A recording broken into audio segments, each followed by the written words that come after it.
On June 6, 1944, America, Britain, France, and Canada attacked German forces on the coast of Normandy, France. 150,000 troops from the Allied forces took part in this. This was the largest seaborne invasion. At the time, the Germans were attacking Russia and were somewhat successful at it. They planned this attack to release some stress off of Russia and also to gain France back their control.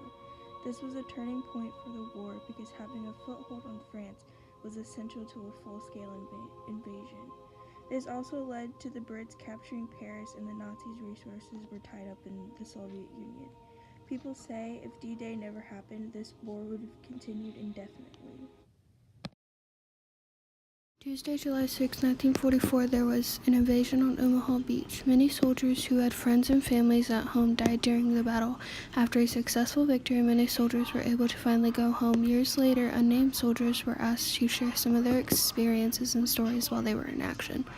The soldiers had to jump off their boats whether they could swim or not. Soldiers were mostly worried about dying, either by getting shot, being blown up, or drowning. The surviving soldiers were lucky they were able to survive and that conditions didn't get worse. I think about those that died. I was there among them. And why I lived and they didn't, I just don't understand. I guess you don't realize anything until after you look around and see what's going on around you, and there's nothing you can do but to go over the side of the ship. So naturally, I had 60 pounds of equipment on my back. Soldiers had their stuff, and over the side we went. I can't swim. And not only I couldn't swim, there was a few others on that landing craft that couldn't swim neither. Death. We all have to deal with it eventually. But not everybody has to deal with someone dying in the middle of a war. Many family members had to deal with this during World War II, and specifically D-Day. Whenever they were notified that their loved one had died, they got a letter or telegram saying that their loved one had died.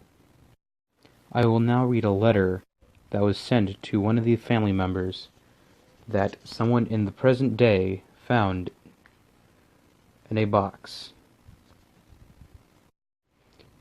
Dear Mr. and Mrs. Hilton, this is one of the most difficult letters that I have been required to write. It is with the most heartfelt sympathy that I, his commanding officer, write to you of the death of your son, Private First Class John W. Hilton, ASN 349317554, at 5:30 in the evening of February 23, 1945. John was killed in action by enemy artillery fire while in the performance of his duty. He was going to the aid of some comrades who were under the same fire when a shell landed nearby and he was hit. He died instantly and without suffering.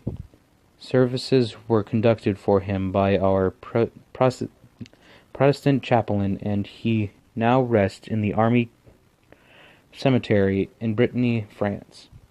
The loss of your son, who was affectionately known by everyone in the company as Combat, is felt by every member of his command.